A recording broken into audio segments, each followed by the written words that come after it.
আমি বিগত দিনগুলোতেও মনে মনে এমন একটা এলাকার প্রত্যাশা করছি, হয়তো আল্লাহ মিলাই দিচ্ছেন। আজকাল খুব সহজে মাটির রাস্তা দেখা যায় না, যে রাস্তাটা আজকাল বাংলাদেশের অনেক এলাকায় একেবারেই বিরল। কিন্তু যশোরের কোনো এক গ্রামে এই গুরুত্বপূর্ণ রাস্তার দুই পাশে হচ্ছে মাইলের পর মাইল বিস্তৃত চাষাবাদী জমি, ধান ক্ষেত, হলুদ সরিষা ক্ষেত। তার মাঝখান দিয়ে ছুটে চলা এই রাস্তাটা যদি পাকা হইতো তাহলে এলাকার মানুষের জন্য অনেক সুবিধা হইতো। বৃষ্টি হলে কাদামাখা রাস্তায় বা শীতকালে ধুলোবালির রাস্তায় হয়তো লোকালদের কারোই চলতে ভালো লাগার কথা না, কিন্তু আমার কাছে অনুভূতিটা কিছুটা আলাদা।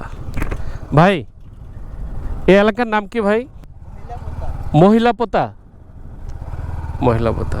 কংক্রিট বা পিচঢালা রাস্তার উপর দিয়ে সাইক্লিং করে বা রাইড করে যেই স্মুথনেসটা পাওয়া যায় সেটা অবশ্য এই এলাকা হবে না। এটা যেহেতু কাঁচা রাস্তা, গরুর গাড়ি চলার জন্য যে রাস্তা আমরা সবসময় খুঁজি, এই রাস্তাটা এক্স্যাক্টলি এরকম। আমার কাছে অবশ্য খুবই ভালো লাগতেছে। আমি ভীষণ রকম আনন্দ চিত্তে রাস্তাটাকে উপভোগ করতেছি। এত দীর্ঘ সময় ধরে রাইড করছি, অলরেডি কয়েক কিলোমিটার পথ পার হয়ে গেছে এই কাঁচা রাস্তা দিয়ে, কিন্তু রাস্তার আর শেষ নেই। মনে মনে একটা সময় ভাবতাম যে কাঁচা রাস্তা কোথায় পাবো, কোন এলাকায় গেলে পাবো। আল্লাহ আমাকে যশোরে নিয়ে আসছেন, দার্সা আমারও দেখার সুযোগ হইলো। দেখেন না কেমন একে বেঁকে ছুটে চলা রাস্তা, দেখো শান্তি লাগতেছে। দূরে সাদা বক, অসংখ্য বক।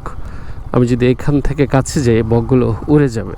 রাস্তায় প্রচুর পরিমাণে বালি। আমি একটু আস্তেই চালাচ্ছি, কোনো তাড়াহুড়া নাই, স্লোলি রাইড করছি। হয়তো কখনো যদি আবার এই যশোরে আসার সুযোগ হয়, কোনো এক সময় এলাকা আসলে দেখবো এই রাস্তা পাকা হয়ে গেছে।